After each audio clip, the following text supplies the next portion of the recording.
খন্দকার বাড়িতে ওয়ালিমার আয়োজন চলছে। টুসি তুলি ইসমার সামনে বসে আছে। তামান্নার ছেলেমেয়েরা হুড়মুড় করে বাড়িতে ঢুকে ইসমা তালাশ শুরু করেছে।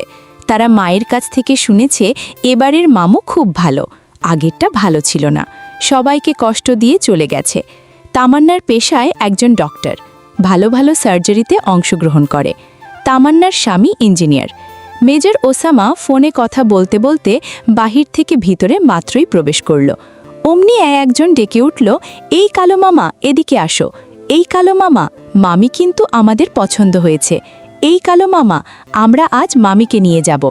তামান্নার ছেলেমেয়েরা কালো মামা বলেই ডাকে মেজারকে।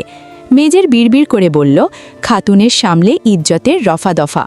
টুসি তুলি ইসমা চুল ঠিক করতে করে শাড়ির আসল মাথায় উঠিয়ে দিল। তারপর মিষ্টি হেসে টুসির দিকে তাকিয়ে বলল, ভাবিকে মাশাল্লাহ অনেক সুন্দর লাগছে, তাই না রে? টু ঠোঁট চেপে হেসে হাতের ইশারায় ভাইকে দেখালো। মেজার গাঢ় দৃষ্টি নিয়ে তাকিয়ে রয়েছে তার বধূর দিকে। ইসমাকে একদম মিষ্টি পরীর মতো দেখাচ্ছে। মেজার তাকাতে তাকাতে নিজের ঘরে গেল। শেষ মাথায় গিয়ে পেছন ফিরে আরেকবার তাকালো। ঠোঁট দিয়ে বের হয়েছে একটি শব্দ, মাশাল্লাহ। ড্রয়িং রুমে তামান্নার বাচ্চারা টুলি টুসি হাসতে হাসতে একজন আরেকজনের ওপর ঢলে পড়েছে। তারা ব্ল্যাক ডায়মন্ডকে এমন বোকা কাজ করতে কখনো দেখেনি। তামান্না বেশিরভাগ সময় ওসামাকে ব্ল্যাক ডায়মন্ড বলে, মালিহা খানম বলে কালো মানিক। মালিহা আর মানজিয়া দুই বোন ইসমার মায়ের সাথে রাগারাগি করছে। ইসমার মা সকালে নাস্তা করার পর থেকে একটার পর একটা কাজ করেই যাচ্ছে। কর্মী মানুষ বাড়িতে সারা দিন কাজ করেছে। এখানে হাত গুটিয়ে বসে থাকতে তার ভালো লাগে না, তাই হাতাহাতি কাজ করতে নিলেই ইসমার দুইজন শাশুড়ি খেপে যায়। তাহিয়া খাতুন এ জীবনে অনেক মানুষ দেখেছে, ভালো মানুষ দেখেছে, খারাপ মানুষও দেখেছে, কিন্তু খন্দকার পরিবারের মতো এমন পরিবার আর দেখেনি। ইসমার শ্বশুর আর চাচা শ্বশুর বাজার করে ফিরেই বউ সালামি দিয়েছে। এ সালামি নিয়ে এখনও বসে আছে। তাই ননদ দুইজন বলল, ভাবি অনেকক্ষণ হয়েছে বসে আছেন, ভাইয়া এসেছে, যদি কিছু লাগে আপনি রুমে যান, মেহমান আসলে আমরা ডেকে দেব আপনাকে, আর টাকাগুলো রেখে আসুন। ইসমা উঠে রুমে চলে গেল। মেজার কথা বলছে ফোনে, ক্যাপ্টেন আর কত দূর? ওপাশ থেকে উত্তর আসলো, স্যার আমার দোষ নেই, লামিয়াও 2 ঘন্টা সেজেগুজে দেরি করে ফেলেছে। আচ্ছা সমস্যা নেই, তাড়াতাড়ি আসো ক্যাপ্টেন। জি স্যার, আসছি। ইসমা ভারী শাড়ি পায়ে বেজে উচটা খেয়ে পড়েছে মেজারের পিঠের ওপরে। কানে ফোন চেপে ওসামা খন্দকার হাত পিছনে নিয়ে সযত্নে ধরে ফেলল কাঙ্ক্ষিত রমণীকে। ইসমার বুক কাঁপছে, কেমন বোকার মতো কাজ করে ফেলল। হাঁটের গতি ঠিক ছিল, তবে এখানে এসে এমন হলো কি করে? দরজার পাশে হাসির আওয়াজ আসছে। মেজর বুঝে গেছে এ কাজ বাড়ির লয়লঙ্করদের। তামান্নার ছোট মেয়েটাকে বড় কেউ শিখিয়ে দিয়েছে মামুকে মামার ওপর ধাক্কা দিয়ে ফেলে দিতে।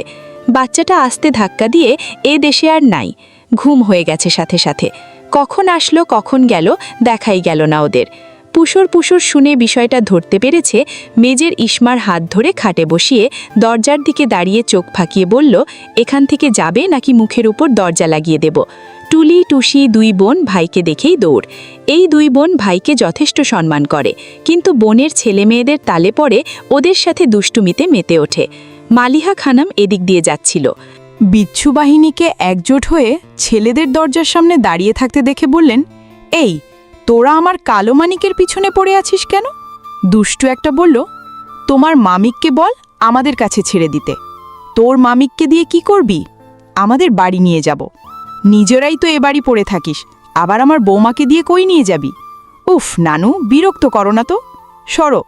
মালিহা খানম কান ধরে সবগুলোকে নিয়ে গেলেন। যেতে যেতে বলে গেলেন, আমার কালো মানিককে তোরা বড্ড জ্বালাস, তামান্না আসুক তোদের সব কটাকে ধরতে হবে। খাতুন, জি তোমার কি কি লাগবে একটা লিস্ট করো তো। আমার এখন কিছু লাগবে না আপু, অনেক কিছু দিয়েছে। ওটা তো আপুর তরফ থেকে আপু দিয়েছে, আমি তো কিছুই দিলাম না। আচ্ছা তোমাকে নিয়ে বের হলে কেমন হয়? নিজের পছন্দ অনুযায়ী যা যা লাগবে কিনে নিবে। তোমার মামারা আসছে, তাদের সাথে কিন্তু শাশুড়ি মাকে যেতে দিব না আমি। ক্যাম্পে ফিরে যাওয়ার পর তোমাকে শাশুড়ি মাকে বাবা আর কাকু মিলে গ্রামে নিয়ে যাবে, আবার তাদের সাথে চলে আসবে। মন খারাপ করে ফেললাম? না, মন খারাপ হয়নি, কিন্তু মা এতদিন এখানে থাকতে চাইবে না। শাশুড়ি মা এখন থেকে এখানেই থাকবে। হে আল্লাহ, মানুষ কি বলবে? আমরা যখন দুঃখে থাকি তখন মানুষ একটু দুঃখ ভাগ করে নিতে আসে না, আর যখন সুখে থাকি তখন মানুষ সুখের উৎস খুঁজতে দৌড়ে আসে। মানুষের কথা কানে না নিলেই ভালো হবে। কে কি বলে তাতে আমার মনোযোগ বিঘ্ন ঘটে না। এই মুহূর্তে আমি তোমার কথায় গুরুত্ব দিব বেশি। আমাকে হতাশা করো না খাতুন। আমি চাই তোমরা মামি একসাথে থাকো। আমার পরিবার তোমার পরিবার একটা পরিবার। ছোট খালামণিকে যখন দেখেছ, আমার মা তার চাইতেও আরও বেশি সহজ সরল। আর মেজো খালামণিকে তো নিজের চোখেই দেখলে। শাশুড়ি মায়ের কোনো অভিযোগ থাকবে না খন্দকার বাড়িতে, ইনশাল্লাহ। ইসমার চোখের পানি টলমল করছে, যেন কচু পাতার উপর কয়েক ফোঁটা পানি অস্থির হয়ে নড়াচড়া করছে, যে কোনো সময় পড়ে যাবে। তার মাকে নিয়ে এমন কেউ চিন্তা করেনি কখনো।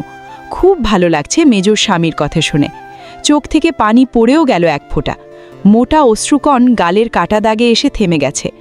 বর্ষা গালে কালো দাগে এক ফোঁটা জলকণ। মেজো যেন ঘুরে চলে গেছে। আনমনে হাত উঠিয়ে বৃদ্ধাঙ্গুলির মাধ্যমে নরম জলকণা মুছে দিল ইসমার। ডাগর ডাগর চোখ থেকে ধারাবাহিকভাবে আরও 2 ফোঁটা জল গড়িয়ে পড়ল মেজোর হাতে। ওসামা খন্দকার নিচু হয়ে বসে পুরো মুখটা স্ক্যান করে চোখ বন্ধ করে ফেলল।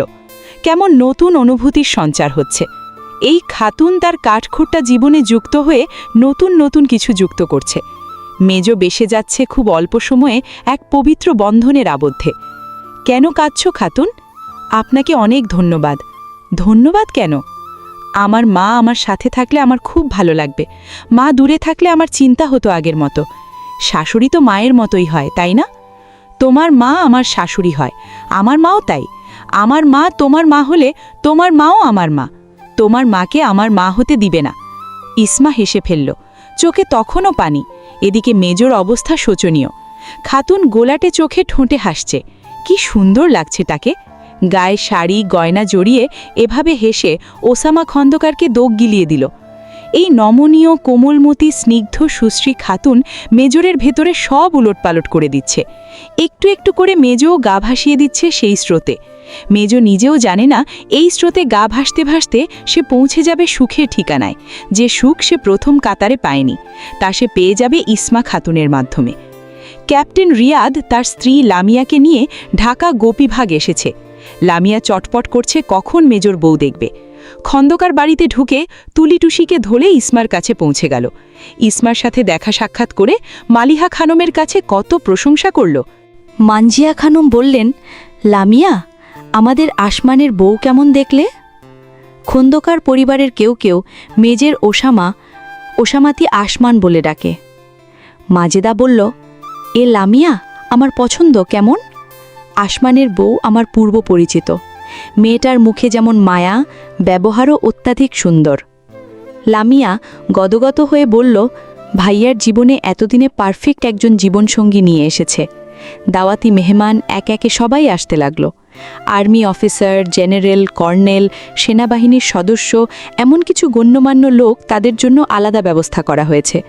সবাই নতুন বধূর জন্য ভালো ভালো গিফট এনেছে। মাঠে ময়দানে পাহাড় জঙ্গল ছেড়ে হঠাৎ মেজের ওসামার বিয়ের ওয়ালিমায় হাজির হয়ে তাদেরও খুব আনন্দ লাগছে। মোশাররফ খন্দকার হল ওসামার বাবা, মোবারক খন্দকার ওসামার চাচা। তারা সবাই চাচাকে কাকু বলে ডাকে। ইসমার 2জন মামা, ওসামার বাবা, চাচা, দুলাভাই আর আর্মি মেহমান সবাই একসাথে খেয়েছে। ক্যাপ্টেন রিয়াদও তাদের সাথেই বসেছে। ওসামা হাত ধরে রিয়াদকে বসিয়ে দিয়েছে। সবার সাথে সময়টা এখন বিকেল।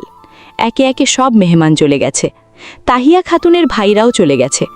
মালিহা, মানজিয়া 2 বোন রিয়াদকে আর তামান্নাকে রাতের খাবার দিয়ে দিয়েছে। ওসামা তাদেরকে রাস্তায় এগিয়ে দিয়ে ড্রয়িং রুমে ঢুকতে কানে বিষাক্ত কথা হানা দিল। তামান্নার খালা শাশুড়ি পান মুখে দিয়ে সমান্তরালে কটাক্ষ করে যাচ্ছে। ইসমা খন্দকার পরিবারে বউ হয়ে আসার যোগ্য না। বন্দা মেয়েকে কেন মেজের বিয়ে করল? এ বংশে বংশ থেকে যাবে। যে ঘরে বাঁজা মেয়ে থাকে সে ঘরে রহমত আসে না। গ্রামের অসুখিতে মেয়ে কোনোভাবে মানানসই নয় মেজের ওসামার সাথে। এসব ইত্যাদি ইত্যাদি। তামান্নার রাগে পুড়ছে। খালা শাশুড়িকে কিছু বলতে পারছে না। ইসমা সামনেই বসা।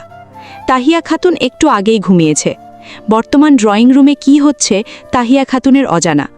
মালিহা, মানজিয়া 2জন পরিস্থিতি স্বাভাবিক করতে বললেন। আমরা আসমানের জন্য ভালো মন মানসিকতা এবং উদারতাপূর্ণ একজন মেয়ে চেয়েছিলাম। তখনই মাজেদা ইসমা সম্পর্কে আমাদেরকে জানালো। আসমানকে নিয়ে আমরা ইসমাকে দেখতে গিয়েছিলাম। পছন্দ হয়ে যায়, আলহামদুলিল্লাহ। আমার ছেলের সুখে থাকাটাই জরুরি। বাচ্চা আল্লাহ দিলে ইনশাল্লাহ হবে, আর না দিলে আল্লাহর উপরে কোনো অভিযোগ নেই। মানজিয়া খানম বললেন, বাচ্চা না হওয়াতে ইসমার দোষ কোথায়? এখন চিকিৎসা প্রযুক্তি ভালো উন্নত হয়েছে, আমরা ভালো চিকিৎসা করাবো। এর পরেও যদি ফলাফল শূন্য, তবে কোনো বাচ্চা অ্যাডাপ্টও করা যাবে। ওরা দুজন সুখে সংসার করতে পারলেই আমরা খুশি। কত পরিবারে বাচ্চা কাচ্চা থাকা শর্তে অশান্তি লেগে থাকে। আমরা অশান্তিকে ভয় পাই। ইসমার গর্ভে খন্দকার পরিবারের বংশ আসলে আসবে, না আসলে নাই। এতে ইসমার কোনো দোষ নেই। আমরা কখনোই মুখ্যদের মতো এই যুগে এসে এই অপবাদ দিতে পারি না। মা খালার ওপরে গিয়ে তামান্না আর কিছু বলেনি। মেজের দাঁড়িয়েছিল দরজায়, এক পলক নিক্ষেপ করল নিচের দিকে তাকিয়ে থাকা ইসমা খাতুন দিকে। তারপর পা বাড়িয়ে সিঙ্গেল সোফায় বসতে বসতে রাশভারী গলায় বলল, অ্যানিফা, অ্যালিসা, তোমরা বড়দের মাঝে কি করো? নানুর রুমে গিয়ে বসো। এহসান, একরাম, তোমার নানু ভাইয়ের রুমে যাও। এরা হলো তামান্নার ছেলে মেয়ে। বড়দের মাঝে কথা শুনছিল বসে। অন্য সময় কালো মামা বলে গলা ছেড়ে ফেললেও এখন ভদ্র বাচ্চার মতো সবাই ড্রয়িং রুম ত্যাগ করে চলে গেল। কালো মামুর কণ্ঠ শুনে বুঝতে পেরেছে মামা এখন সিরিয়াস মোডে আছে। খালাম্মা, আপনার এত মায়া আমার জন্য কবে থেকে তৈরি হলো? ডান পাশের ভ্রু উঁচিয়ে প্রশ্ন করল ওসামা খন্দকার। তোমার জন্য সত্যিই আমার মায়া হচ্ছে। একটা খুঁতওয়ালা মেয়েকে কেন বিয়ে করলে? আগের ঘরে বাচ্চা হয়নি, এখানেও হবে না। তুমি চিরকাল বাবা ডাক শোনা থেকে বঞ্চিত হয়ে গেলে। জেনে শুনে কেউ কি এমন কাজ করে? এসব মেয়ে তো অবায়া। এই মেয়ের পেটে কোনোদিন ফুল ফুটবে না। এখন হয়তো বন্ধা বলে মায়া দেখাচ্ছ, কিন্তু কিছু বছর পার হয়ে গেলেই তুমি বুঝবে।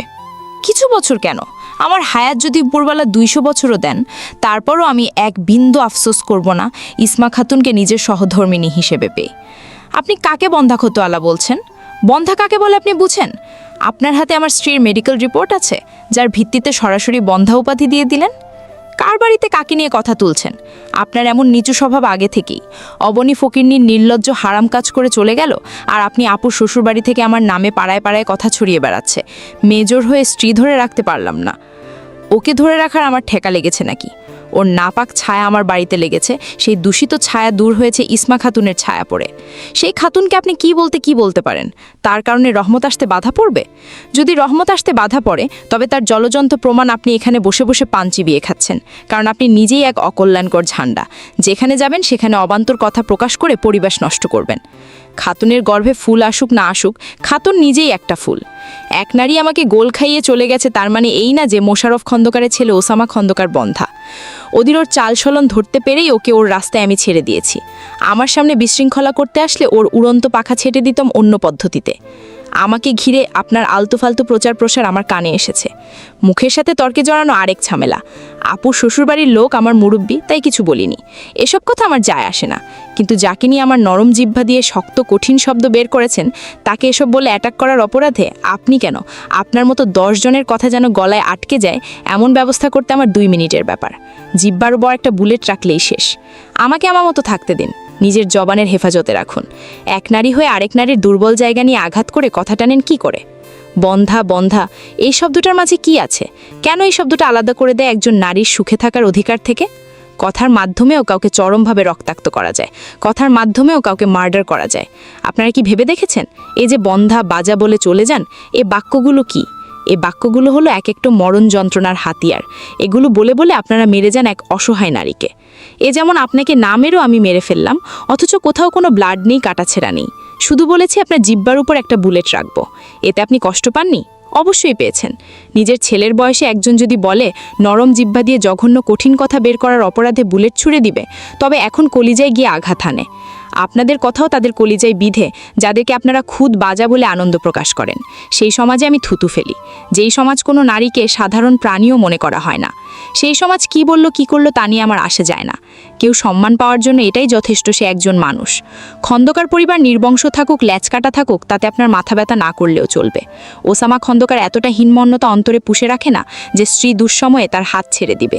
যদি পুরো জাহানের মানুষজন একপক্ষ হয়ে বলে খাতুন অক্ষম, খাতুন দুর্বল, তবে আমি আমি সবাইকে বুড়ো আঙুল দেখিয়ে খাতুনের হাত ধরে শেষ করব জীবনের অন্তিম সময়।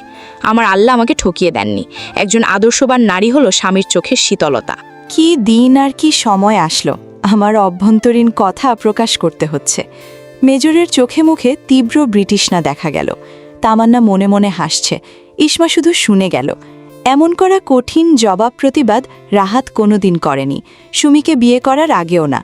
যে প্রতিবাদ রাহাত 8 বছরে করেনি, সে প্রতিবাদ মেজর করেছে বিয়ের 3 দিন পরেই। ইসমার মনে হচ্ছে এসব নাটক সিনেমা হচ্ছে, কিছুক্ষণ পরেই শুটিং শেষ হয়ে যাবে, আর এমন সুন্দর সুন্দর কথাও বন্ধ হয়ে যাবে। ওই মহিলা হনহন করে চলে গেছে ভোতার মুখে। তামান্না ইসমার কাঁধে হাত রেখে বলল, কিছু মনে করো না বোন, আমার শাশুড়ি জীবিত নেই, তাই খালা শাশুড়িকে যে কোনো অনুষ্ঠানে ডেকে আনি। তবে সে কেমন নিজের চোখেই তো দেখলে। ব্ল্যাক ডায়মন্ড এই কথা না শুনলে উনি পুরো মহল্লায় আজে বাজে কথা ছড়াতো। এখন মুখ চুপ থাকবে। তামান্নাকে থামিয়ে ইসমা মৃদু হাসি ঝুলিয়ে বলল, সমস্যা নেই আপু, আমি এর থেকেও নিন্দনীয় কথাগুলো শুনে এসেছি। এসব শুনতে শুনতে আমি অভ্যস্ত। এসব কথা আর কেউ বলবে না।